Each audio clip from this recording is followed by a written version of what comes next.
Saudara-saudari, marilah kita mendengarkan renungan dengan judul Tetap Tekun Berbuat Kasih,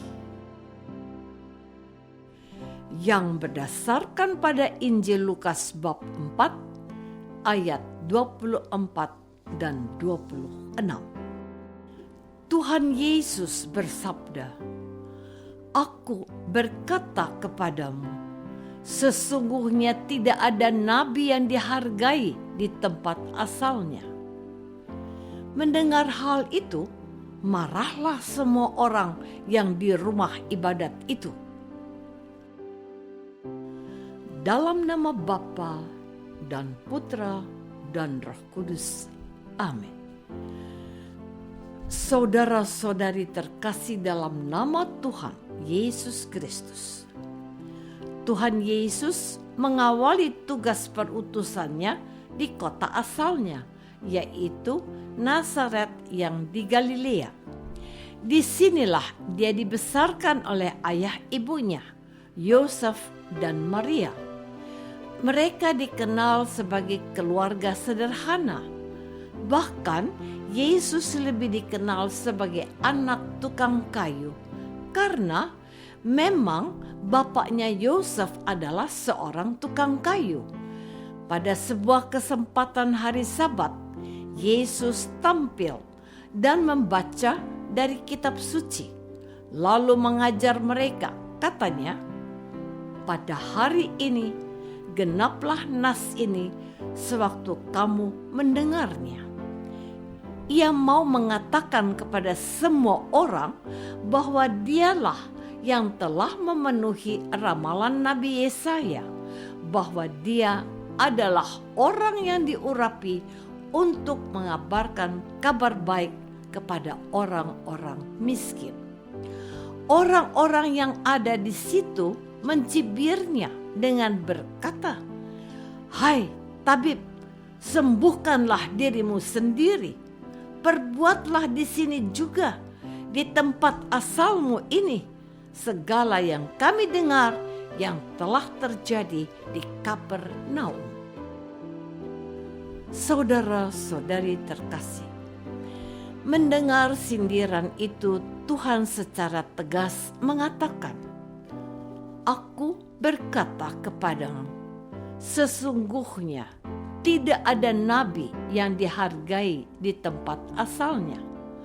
Lalu ia mengingatkan mereka tentang apa yang telah pernah terjadi di masa lalu, tentang bagaimana baik Elia maupun Elisa yang ada nabi Tuhan, tapi ternyata Elia mendapat tempat justru pada seorang janda dari Sarfat, dari Sidon, yang bukan bangsa Yahudi.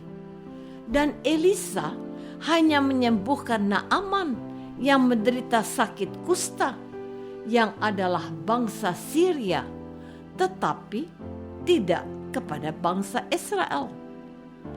Para nabi telah mengalami apa yang sedang dialami oleh Yesus.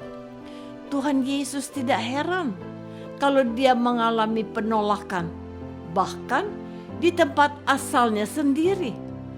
Teguran Tuhan Yesus bukannya membuat mereka sadar akan kesalahannya, melainkan mereka menjadi sangat marah pada Yesus. Mereka bangun, lalu menghalau Yesus keluar kota dan membawa dia ke tebing gunung tempat kota itu terletak untuk melemparkan dia dari tebing itu. Hal yang menarik dicatat Lukas dengan tanpa penjelasan. Yesus lolos dari niat jahat mereka. Saudara-saudari terkasih, ada dua hal yang ingin aku katakan kepadamu hari ini. Tuhan Yesus sebagai nabi di atas segala nabi telah memenuhi ramalan Nabi Yesaya, ditolak oleh warga tempat asalnya gara-gara tidak membuat mujizat sebagaimana dikerjakannya di Kapernaum. Tuhan Yesus juga dibenci oleh mereka yang marah besar karena dia mengingatkan mereka akan apa yang telah pernah terjadi di masa lalu, bahwa baik Nabi Elia maupun Elisa juga tidak mengadakan mujizat di Israel, melainkan untuk seorang janda di Sidon dan seorang Naaman orang Syria. Kebencian itu tampaknya sudah sangat memuncak, sehingga mereka ingin sekali membunuh Yesus dengan cara melemparkannya dari atas tebing sebuah gunung. Namun sayang sekali, Yesus berjalan lewat dari tengah-tengah mereka, lalu pergi. Sebuah peristiwa dahsyat yang melepaskan Yesus dari rencana jahat mereka. Hal itu tidak mungkin akan terjadi jika Tuhan Yesus tidak memiliki kuasa yang hanya dimiliki oleh manusia biasa. Mereka yang menolak dan berusaha membunuh Yesus tidak bisa berbuat apa-apa pada Yesus, bahkan menyentuhnya saja tidak dapat. Tuhan Yesus itu bukan hanya sekedar seorang nabi, tetapi dia adalah Mesias yang diutus Allah. Dia itu anak Allah. Saudara-saudari terkasih, peristiwa ini membawa kita pada suatu adagium bahwa apa yang baik kita taburkan belum tentu berbalas sepadan. Kebaikan seringkali diartikan untuk maksud dan tujuan yang dianggap untuk sebuah pencitraan atau sesuatu yang dianggap ada maksud lain. Ketika kita menaati perintah Tuhan Yesus untuk berbagi kasih dengan sesama yang memerlukan bantuan kita, yang terjadi kita dihalau, diusir karena dianggap sedang melakukan tindakan kristenisasi. Betul, kita ini adalah pengikut Yesus Kristus, dan benar juga kita berusaha untuk menjalankan perintahnya untuk memberi makan kepada mereka yang lapar, minum untuk yang haus, pakaian untuk yang telanjang, penghiburan untuk mereka yang kesepian.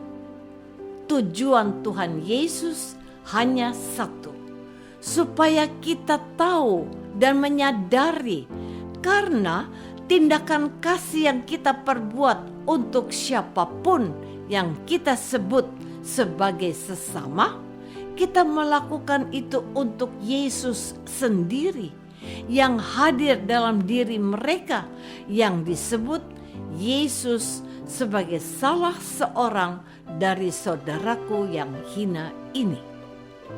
Tuhan Yesus diutus kepada semua orang agar mereka mengenal kabar baik dari Bapaknya.